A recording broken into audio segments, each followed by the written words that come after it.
Hello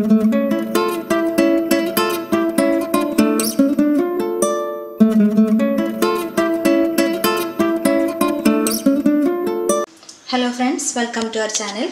ഇന്ന് നമ്മൾ ഒരു കർണാടക സ്റ്റൈൽ ഗോലി ബാജിയാണ് ഉണ്ടാക്കാൻ പോകുന്നത്.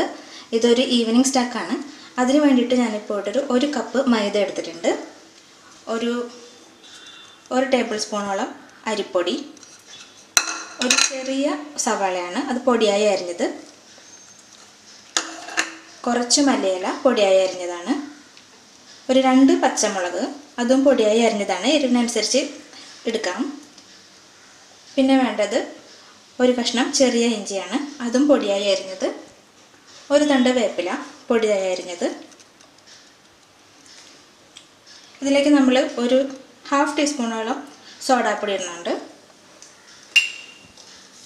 കുറച്ച് കായപ്പൊടി അതും ഏകദേശം ഒരു 1/4 ടീസ്പൂണോളം മതിയാകും. പിന്നെ ആവശ്യത്തിന് ഉപ്പ്. നമ്മൾ കുഴച്ചെടുക്കുന്നത് തൈരിലാണ്. ഇതൊരു 1/2 കപ്പ് എടുത്തിട്ടുണ്ട്, അതിൽ നമുക്ക് കുഴച്ചെടുക്കാം.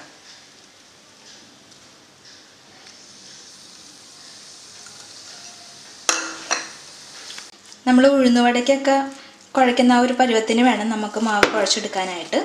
ഇനിയിപ്പോൾ കുഴയ്ക്കാൻ നേരത്ത് തൈരൊക്കെ കുറച്ച് ആവശ്യമാണ് തോന്നുകയാണെങ്കിൽ നമുക്ക് ആഡ് ചെയ്ത് കൊടുക്കാം. തൈരിൽ മാത്രമാണ് നമ്മളിത് കുഴച്ചെടുക്കുന്നത്. ഇനി ഇത് നമുക്കൊരു 3 മണിക്കൂർ പുളിക്കാൻ വയ്ക്കാം. മാവ് നല്ലോണം പൊളിച്ച് വന്നിട്ടുണ്ട്. ഇനി നമുക്കിത് ഓരോ ചെറിയ ചെറിയ ബോൾസായിട്ട് ചൂടായ എണ്ണയിലിട്ട് വറുത്തെടുക്കാം.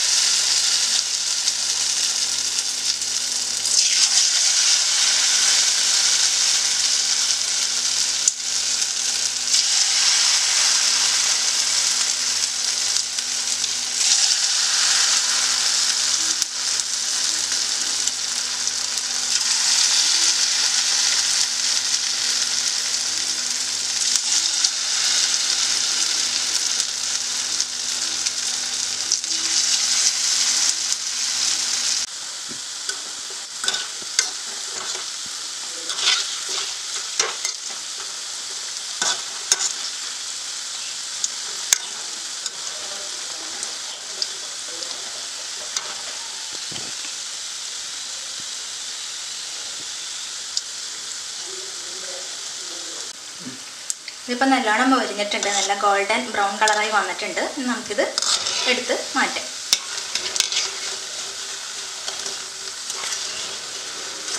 നമ്മുടെ ക്രിസ്പി ആയിട്ടുള്ള ഗോലി ബാജി ഇവിടെ റെഡി ആയിട്ടുണ്ട്. ഇതിൻ്റെ ഒരു കോമ്പിനേഷൻ എന്ന് പറയുന്നത് തേങ്ങാ ചട്നിയാണ്. ഇപ്പോൾ ചട്നി ഇല്ലെങ്കിൽ നമുക്ക് അങ്ങനെ തന്നെ വേണമെങ്കിൽ കഴിക്കാം.